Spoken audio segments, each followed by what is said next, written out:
The Mayo Experience. Mayo Experience. Mayo Experience. Mayo Experience. Experience. Welcome to the Pat Mayo Experience presented by DraftKings 2020 Masters DraftKings salary unveiling. I have yet to look at what the salaries are. They just came out, so I thought I would do an initial reaction show, and maybe we'll dig into some of the stats at the Masters for Augusta National. Obviously, we don't know what's happened at the Houston Open as of the time of this recording, but I did want to let people know that I'll use my custom model last year from fantasynational.com. All the stats and tools that I'm looking for are from fantasynational.com. You want a discount at Fantasy National? Just go to fantasynational.com/Mayo, M-A-Y-O. Get yourself that discount right now. It is the best stat database on the planet, completely customizable. All of the tools like the lineup generator, the simulator. The simulator hasn't run its simulations yet because the pricing just literally came out, so it hasn't had time to run its 1,000 or 10,000 simulations, how many ever much Moose is running right now. But at the same time, get yourself the membership today. Well, if you are watching this on a Wednesday, let's say, and you get the weekly membership, you get the Houston Open and the Masters. So, like I said, /Mayo at the end of fantasynational.com. Get yourself that discount. It'd be like $7 or something like that. You're probably going to play more of that at Augusta because you want to know the info that comes along with it. Also, as an update on the schedule for Masters Week, obviously this is the first look show. Saturday, you should expect the full DraftKings picks and preview with Ben and Rick. On Monday, Jeff and I are sitting across from each other breaking down the entire betting side of the Masters, one of our favorite shows of the year. It's not in place of anything NFL. It's just an extra show for the Masters. Who wouldn't enjoy that? A return to golf for the first time since the U.S. Open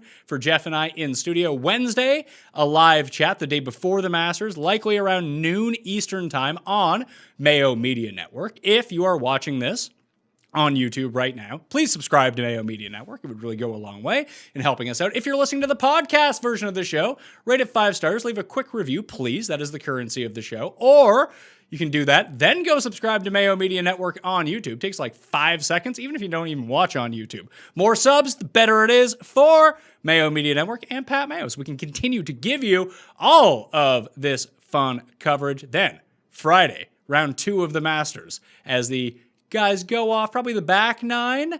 Cut Sweats Live in studio. Me and Jeff. We'll have friends and family on the line. You don't want to miss that. That's not going to be on the podcast feed. That's only going to be on the YouTube channel. So why wouldn't you become sub to Mayo Media Network now? Set a reminder for that Friday so you can check out the best show on the internet, the Cut Sweats Live. We actually know what the cut not is necessarily going to be, but we know how it actually works. So that makes watching us much better than watching PGA Live. We're like, wow, I think the cut is -5, and it turns out like the cut is -10. It's not a good example, mind you, of what the cut is going to be this year because we don't know. All right, enough of that. Let's jump into it. I want to open up the prices and see what it is. I'm guessing Bryson's going to be the most expensive, but sometimes these Masters prices, although it's a lot closer to the actual event than these Masters prices normally come out, so I'm prepared to be blown away. Number 1 in the pricing is Bryson DeChambeau, $11,200. All right, not too bad. JT, 10-7. Rahm, 10-5. Rory, 10-2. Dustin, an even $10,000. That's it. Xander, Brooks is 97. Oh, it's going to be really curious with Brooks to see how he plays in Houston. If he goes out and wins Houston, I have bet on him to win in Houston, so hopefully he does go out and win in Houston. He's either going to be the most popular guy on the slate, or if he has a bad week, like he's going to be severely underowned. So you got Xander, Brooks, Cantlay, Morikawa, Tyrrell Hatton, Webb Simpson, Patrick Reed, Tiger Woods, and Bubba Watson in the $9,000 range. Woo! It's really tough this year because all these guys are the guy who's playing the shittiest, obviously, like Tiger excluded. You can kind of make it more okay. Let's see if we can do this here. Are we going to play Rory or not at 10-2? I have a bet on Bryson to win. I have a bet on Justin Thomas to win. Those futures are looking good right now as they're the 2 highest priced players in the field. And when we think about lineup construction, can we jam all these guys in? I would imagine we can. So let's just go to the very bottom here. So you got Andy Ogletree, Jose Maria Olazabal, James Sugaru, VJ Larry Mize, Abel Gastros, Sandy Lyle, Mike Weir, Lucas Michel, Trevor Immelman, Zuk Zoon Lin, CT Pan, we can probably just cross off CT Pan too because he reeks. Fred Couples, John Augustine, Bernhard Langer, Nate Lashley, the Jazz Man. Basically, you can cross all of these guys off right away. Even Papa Shugo Imihara at $6,200. Putnam's been playing like dog shit, so he's $6,200. Probably get him off the list. All right. So once you take those guys out of the field, I think there's like 90-ish players in the field, 92, something like that. Obviously no Victor Hovland, no Daniel Berger. They didn't make the cut this time around. They'll be in the 2021 Masters. They could not qualify because this field was set at the end of March when it came down to it. And Augusta National said, nah, we're not doing that. But you have to think about this. Like, it's fun to take someone like Langer or Fred Couples or VJ in your lineup, but we see this happen every year. These guys are never a part of the winning lineup because they just don't score enough. The biggest factor we're going to see, because this is in November, I just checked the weather. It looks like it's going to be like low 60s, mid 60s in the morning into the 70s in the afternoon. That's just been the general trend in Augusta, Georgia, at least what I'm looking at on windfinder.com for what it is right now, currently as we film, and what it projects to be in 10 days from now when this actually ends up dropping. 8 days, 10 days, whatever the fuck it is. So it's not like frigid out there. It could be super cold in the morning, but will that end up having it play exactly like it does in April?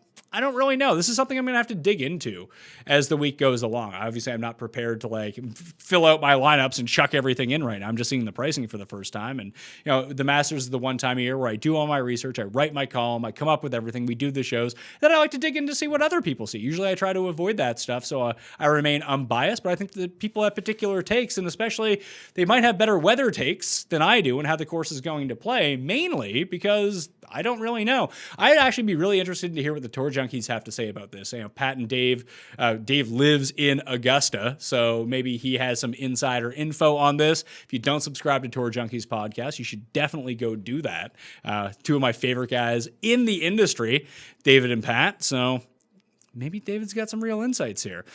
Just scanning back up to the top here. So we all know that Fuzzy Zeller is the last first-time player, debutant, to end up winning at Augusta, and that's just usually a good method to take people off of the list. So Morikawa is a first-timer, 9,500. He hasn't really been playing all that well either. The putter has just been a disgrace for him. 2 majors in 1 year, that's going to be tough. Sorting out this top end is going to be extremely difficult. Bryson DeChambeau just signed a deal with DraftKings to be a sponsor. I believe that debuts at the Masters this year. So, Bryson, 11-2, sporting some DK on his hat. I might have to just go with Bryson. I think he's going to win, although the odds, he's the betting favorite. He's the most expensive guy. But if you look in terms of actual win probabilities, like he's not likely to win, even if he is the favorite or not. Thomas is super interesting, though. He gets close every single year. Same as Rahm. Man, Dustin, it's interesting that he's playing Houston because we haven't seen him since he tested positive for COVID-19. If he comes back and storms Houston or just plays really well, guy finishes inside the top 10 at the Masters every single year. Let's take a hop over to fantasynational.com for a second. I believe I have my Houston model loaded in at the moment. Let's load in the old Masters model and see what it has to say. Now, let's see. Strokes gained off the tee, weighted the same as approach here, around the green just a little bit. Par 5 scoring is up. Par 4 scoring overall, proximity range 150 to 175. Might have to amend that if the ball doesn't travel quite as far this time around. The last 2 times that we've seen players end up winning or challenging have been in windy or frigid conditions. Zach Johnson in 2009, obviously my guy. Danny Willett in 2016, where you saw the shorter hitters really compete. That was the year the Willett year was the year that Langer was involved until the very end. Fun fact, Smiley Coffin was also involved. I believe he was in the final group that year. Did not turn out well for old Smiley. I think it was the last time he was actually good at a tournament, at least through 3 rounds. Was not good in the final round. But I'm going to load that in. Eagles, 3%. What did I overweight here? Do I just not have? No, 100 weight is applied. I had strokes gained putting at 2%. It's really difficult because out of any course all year long, course history really does matter. Is it that's being played 6 months on the calendar opposed to what it's normally played? I think that's going to be able to be factored in. I just don't know how. Maybe I can wrap my mind around it, or maybe we can't do it. But I have this set to the last 6 months, last 36 rounds. And apparently I've already starred Dustin Johnson and Matthew Wolff. I don't know how I've done that, but unstar them for the moment. Dustin, Rahm, Thomas, Bubba, Finau, Xander, Kim, Morikawa, Scheffler, and Wolff are your guys in the Masters field right now who rate out the best. After that, it's Reed, Kokrak, Koepka, Cantlay, Lee Westwood. Westwood would become interesting since he tends to play the Masters well anyway. What is his? What is Westwood? He's in the field in Houston as well. Lee Westwood, $7,200 this week. That sandwiches him around Woodland, who has the injury, Neiman, Smith, Lowry, Kuchar, Westwood, Billy Horschel, Cameron Champ, Kevin Kisner, Brendan Todd, Jason Kokrak, Danny Willett, Poulter, Mark Leishman. Oh, Snedeker is playing. I thought he wasn't playing, but here he is. So the top end is going to be super difficult to unlock. What do you do with Jordan Spieth at $8,200? Him and Ricky and Sergio, obviously, and Paul Casey. All good course history on all of those guys. Man, this is going to be a tough go of it here. Because I think that people will want to play Bubba at $9,000. Just thinking about it right now, the ball striking has been so immaculate. Like, he ranks out 4th in that modeling. But even just to look at who he's around here, like, do you want to take Webb? I mean, Webb has played well, decently in the Masters, but he just doesn't have the distance that you want to see. Although, can he go like full Patrick Reed? I mean, the shot shape for Patrick Reed is obviously a little bit different. He was just unconscious the year that he won. Then you got Adam Scott, a former winner. Finau's obviously played well here in the past. Hideki, another one. Fleetwood, if it's like colder, windier, maybe, but he's just been so trash recently. Wolf hasn't played it, so you probably cross him off the list. Day, who knows where his game is at. He withdrew 2 tournaments ago when he was playing well, then came back and played horribly. Again, he's a guy in Houston you're probably going to want to watch out for. Man, can I just go full fade of Webb, Tiger, Fleetwood, Wolf, Day, and try to narrow it down that way? I don't know how many lineups I'm going to play this year in the Millionaire Maker. I might try to stick to the Pat Mayo Experience Listeners League, which the link to the Pat Mayo Experience Listeners League, I saved this for the middle of the show because it's going to fill really quickly. You can find that in the description of the podcast or video right now. Or if not right now, within like 5 hours of this being released, it should be available. Sometimes DraftKings lags on that. I told them as soon as you release the salaries, give me my tournament. The people need to reserve their spots to make sure that they get into the best tournament on DraftKings. $15 to play, 3 max entry, no rake. I asked for 5,000 spots. I expect we'll get 5,000 spots, and I expect those 5,000 spots to fill very quickly because that's what happens in golf. Hatton at 94. Hatton is top 10 in the world right now. Obviously, he's been playing great. And even if we look at the modeling, where is he at here? Where's Hatton come in at? Hatton only comes in at 21st, actually. The approach is good. The around the green's not great. He's not elite off the tee. Obviously, the eagle rate is down. The driving distance is down. So maybe he's a fade in this spot. I know a lot of people like him in the betting market, but I think I would rather jam in Bryson and Thomas, or Bryson and Rahm, or Thomas and Rahm, or DJ and Rahm, or even Xander for that. I mean, can you fade Xander here? I fade Xander all the time. It always blows up in my fucking face. It sucks. Cantlay is going to be a hot commodity at 96. Very curious to see how this ends up shaking down. It's crazy to think that, just from the outset looking at it, unless Dustin and Brooks are disasters in Houston, Rory's probably going to be the lowest owned of all of these guys, going for the career Grand Slam. It's interesting. Very interesting to see. I'm curious how that ends up shaking out. But you almost have to treat this like a no-cut event in a way. The top 50 in ties are going to make the cut at Augusta National. And then anyone within 10 strokes of the lead also makes the cut. If it plays a bit more difficult, you can get an expanded field. And like we talked about, there's like 15 guys just to cross off. Like 2 of those guys probably end up making the cut. So you think of it in a limited field event where like 66% of the field is going to end up making the cut once you take those guys out of the equation. That's why I really like the to make the cut parlays at Augusta over anywhere else, because the books don't actually factor in those odds. It's such a high percentage of people end up making. Like last year, I think like 75% of people made the cut just because the one leader didn't get out way ahead of everyone else. Let's get back to the pricing though. So the 8K range, the full 8K range, Adam Scott is at 89. Finau at 88. Adam Scott could go overlooked here unless he wins in Houston. So Scott, Finau, Matsuyama, Fleetwood, Wolf, Day, Garcia, Spieth, Fowler, Casey. Don't know how the public feels about Spieth. 8,200 is such a good price if course history Spieth shows up. It is the fucking worst price in the world if Jordan Spieth from the past 2 years shows up. So that's going to be a tricky one to figure out. In the 7K, here we go. We got Louis, Scheffler, Rose, Fitzpatrick, Mickelson, Answer, Neiman, Woodland, Cameron Smith, Shane Lowry, Kuchar, Westwood, Horschel, Champ, and Kisner. All those guys are between like 70 and 100 to 1. I would wait to bet on the Masters if you haven't bet on it yet until the actual Monday. People's odds tend to get better in terms of us betting them as we get into Monday. That's why Jeff and I are saving the betting show until Monday. Obviously, if you play at a book that allows each way odds, it'll go from top 5 to probably top 8, top 10, depending on if you're, I mean, that's generally for people outside the United States, but here in Canada, we'll probably get a top 8. In Britain, they'll probably get top 10 as a part of their each way. You can just mind value that way, and that way you don't have to bet top 5s or top 10s. It's all kind of included in that one bet. Double your actual bet, but still, you'll just get better odds on it. No one really sticks out from that range. Like Westwood, but he's probably like the worst of those guys. Like that's such a crapshoot range. Like you'll probably have to have, like, what do you do with Kuchar? Kuchar's been awful. He's $7,200 and he's basically in the optimal every year at the Masters. So that's a tough one to wrap my mind around. 6Ks, you got Leishman, Sneds, Wiesberger, EVR, Wallace, Stenson, who withdrew in Bermuda, Si Woo. Zach Johnson is like the huge outlier here.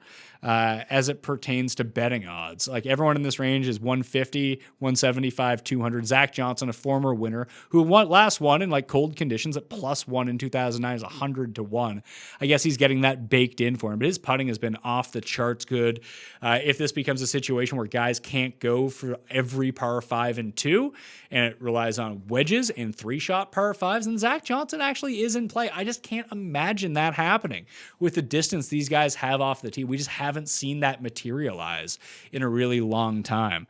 Oh yeah, Molinari is going to be in the field. I mean, I do have a future on Sebastian Munoz. It was a mispricing. I have him at 2,500 to 1 to win the Masters. Now, I probably wouldn't bet him at the 150 or 175 he's at now. He's a first timer. It's not great, but if the guy can just sneak inside the top 5, because I have the each way on that, it's a boku bucks for Pat. So let's go T4 Sebastian Munoz. He's $6,700. Na has played well in the past. Sometimes when you get down into this range, you either look for the one elite skill that guys have. Like Na can putt, and Na has putted well at this course in the past. Same as Zach Johnson. Snedeker is another one that just, there's something with this course that really kind of gets through to them. Justin Harding is $6,300. He finished inside the top 12 last year. He's like Euro Spieth. He just hits fairways and gains like 12 strokes putting every single event.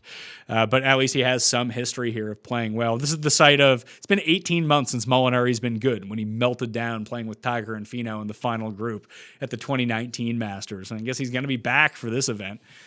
No one really sticks out as like it sucks. Like, I mean, I guess it's good in a way.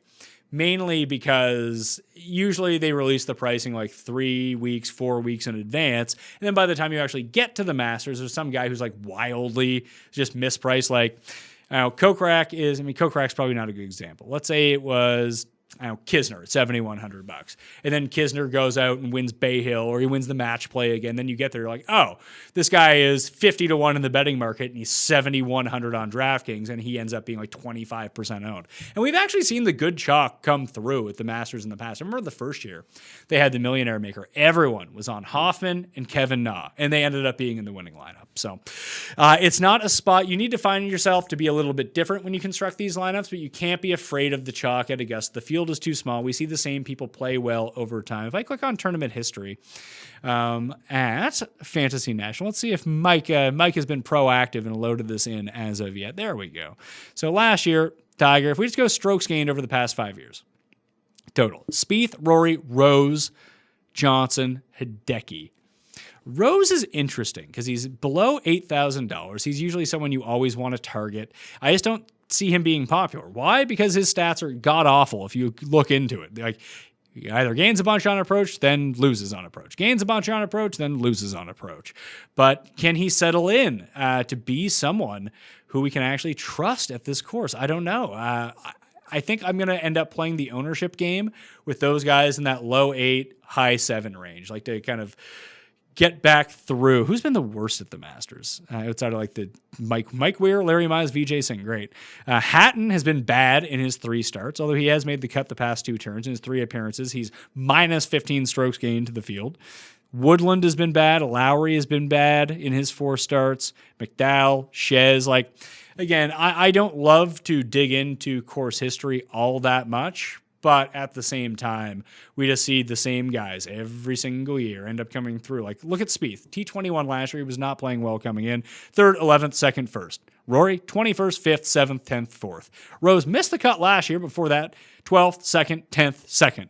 Dustin, 2nd, 10th, fell down the stairs, didn't play, I guess. 4th and 6th. So a top 10 in each of his past 4 starts. Ricky, top 11s. He has a top 12 and 4 of his past 5 starts. Hideki he's been trending down recently, but he keeps making the cut here every single year. Casey was off last year, but before that, 15th, 6th, 4th, 6th, Day, 5th, 20th, 22nd, 10th. And he has a 3rd place finish the year that Adam Scott won as well. Brooks, 2nd, 11th, 2nd, 31st. Like, guys just keep hitting the very top end here. So it makes it very difficult to parse. Like, you're probably going to have to get, like, that's why I added Eagles gained into the list here, mainly because those are extra DraftKings points. I mean, someone's going to make a hole-in-one on the 16th on Sunday with that pin position. Can you be the person who's lucky enough to have it in? Hopefully, in your lineup, that's how you can go. So I guess there's going to be some value to the ownership projections once they come out. You can access those on fantasynational.com as well if you want to, fantasynational.com/Mayo. But I do think that a lot of the narrative is going to be driven by what happens over the weekend at Houston as it pertains to a couple players. Specifically, I guess if Scheffler wins, although Scheffler hasn't played this, right? I'm not crazy in thinking that. Let me just look up Scheffler. Yeah, Scheffler has never played this event. So who are the debutants that we're looking at here? Debutants in this field. Answer, Exun Lin, Christian Cameron Champ, Tyler Duncan, Lucas Glover's not a debutant. He hasn't played it in a really long time. Griffin, Homa, Sung Jae, the Jazz Man, Sung Kang, Kokrak, Lashley, Morikawa, Munoz, CT Pan, Victor Perez, JT Poston, Andrew Putnam, Scotty Scheffler, Eric Van Rooyen, Matthew Wolff, Nick Taylor, outside of the amateurs that have qualified for this field. So I'm not saying that these guys are necessarily a cross-off from your list, but unless they're in incredible value, they're probably not going to win. And if you're going to go to the top, like the Morikawas of the world, and even the Scheffler, if we just look at his price range, we're going to see him. Who is he next to? He's next to like Fitzpatrick, who has a top 10 at the Masters in the past, Rose, Usti, another guy who's had a top 10, Casey. Like, if Scheffler performs really well in Houston, he's going to be higher owned than all these guys. And realistically, the other guys, even though on paper they probably don't have a better chance to win, in reality, they may just have a better chance of win. So just be cognizant of that. This is the week that course history is going to make the biggest difference. Like Wolff at 85. That's great, but like Day probably has a better chance of winning than Wolff does. Does he have a better chance of top 10 than Wolff? That I don't know. But if I'm going to be looking from anyone up in the top here, I need to have that confidence that they have a chance to win if they're going to go into my lineup. But just initial thoughts, Bryson's going to be super highly owned. If people don't like the bottom, it might be some salary cap relief. Other than that, if I had to guess, Cantlay right now at $9,600, especially if Brooks doesn't have a great week in Houston, is going to push like 25% ownership. That would be my initial lean as I go through the pricing. There's no one value play down the list that really sticks out to me, to be perfectly honest with you, is, oh, that guy, definitely everyone's going to be on him. I just don't see it, to tell you the truth, unless something changes between now and the end of the Houston Open, or someone gets an injury or something or other. Maybe some good narrative street. Someone goes full Danny Willett and gets some baby swag on them, then everyone's going to be on them. I don't know. Anyway, that was the first look for the Masters DraftKings. Masters is here. It took us an extra 6 months to get here, but we are here now. So please subscribe to Mayo Media Network. That would go a long way. Smash the like button to the episode, as always. And if you're listening to the audio podcast, rate and review if you have the time. If not, just rate. Scroll to the bottom of your iPhone, hit 5 stars, be on your way. If you got the extra 20 seconds, say, hey, I like this show. You should listen too. Boom. Helps out. That is the currency of the show. Remember to play the Millionaire Maker on DraftKings and use Fantasy National, for Christ's sake. FantasyNational.com/Mayo to get all the tools, to get all the stats. By the time you're watching this, all the info should be loaded into fantasynational.com. We'll see. I know the simulations take a really long time for Mike, so maybe he'll have those up as well. But if you go Wednesday to Wednesday, if you're watching this early, then maybe you can sneak in some Houston Open in there as well and get the live stats over the weekend, because that weekly membership will get you Wednesday to Wednesday, so you get 2 tournaments for the price of one, all right? Thank you all for watching. Play and reserve your spot in the Pat Mayo Experience DraftKings Open now. Link is in the description. That'll do it for me. I'm Pat Mayo. Thanks for watching. I'll see you next time. Pat Mayo Experience! Experience!